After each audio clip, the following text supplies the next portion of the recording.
quand tu vois un papé au bord de la route, faut t'arrêter. Voilà, c'est tout. Bon, je dis un papé. En fait, là, j'importe peu. Hein. Moi, je parle d'un humain posé là par la Providence, quoi, et qui, béret au vent, semble attendre que tu passes, tu vois. Visuellement, c'est la victoire de Samothrace, mais avec des bras, une tête et dessus un béret. Voilà. Bon, ben là, faut t'arrêter. Pile. Ouais. Ça, c'est un truc que les urbains ne comprendront jamais, ça. Dans nos contrées, quand on voit un kidam vaguement de connaissance, hein, sur le bord de la route, eh bien, on s'arrête et on parle. Voilà. De tout, de rien, enfin.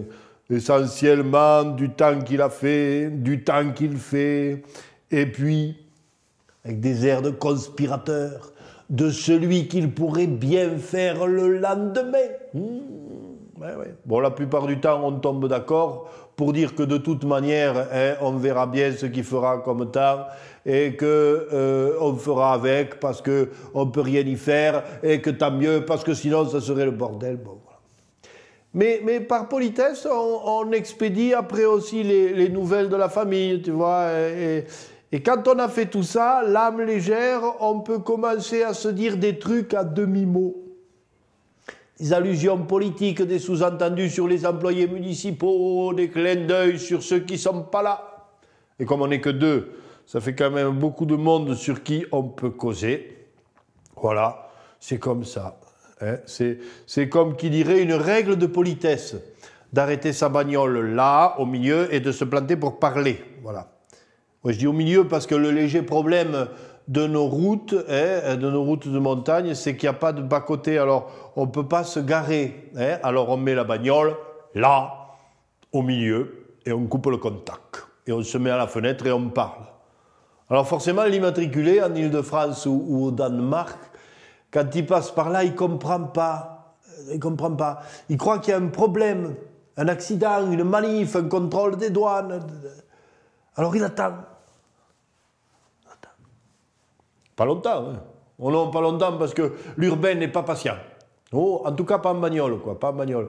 Quand il vient en vacances chez nous, il dit que c'est pour rien faire, hein, pour pas bouger, tu vois.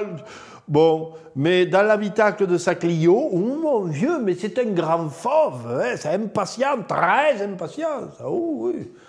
Bon, bien entendu, il klaxonne pas, quand même. Ah non, quand même, parce qu'il a des yeux, l'urbain. Il a remarqué le bâton hein, de celui des deux interlocuteurs qui est au bord de la route. Alors, eh ben oui, alors.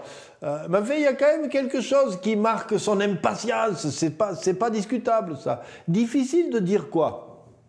La façon de tapoter le dessus du volant, peut-être, tu sais, ou le regard, là, fixé hein, sur la ligne bleue de l'horizon.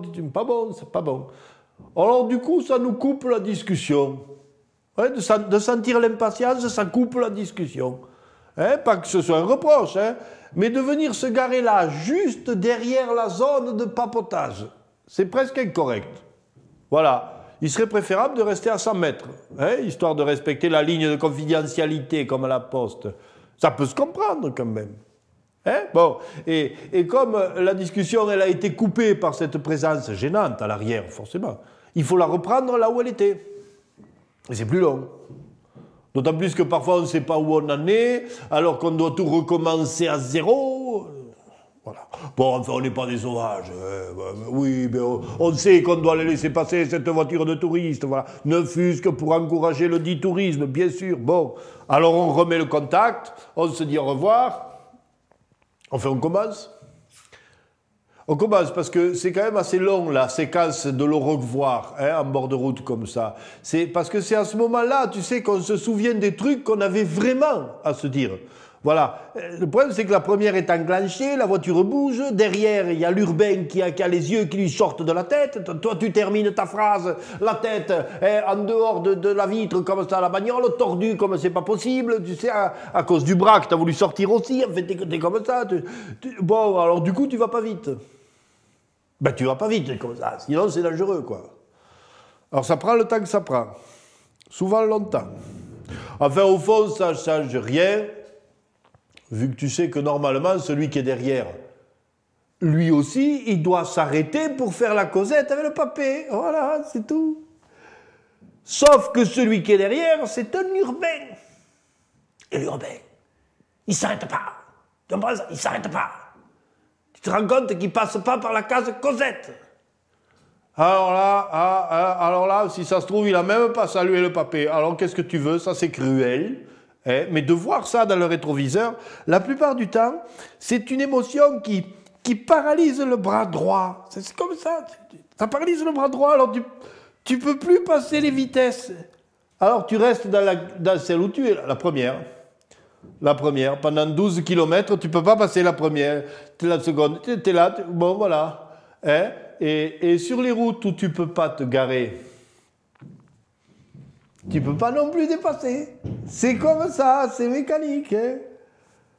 Alors, à y être, puisque la saison d'été arrive et qu'on va être un paquet sur ces routes pittoresques, autant apprendre à parler au papé sur les bords des routes. Ça évitera de rouler en première sur 12 km.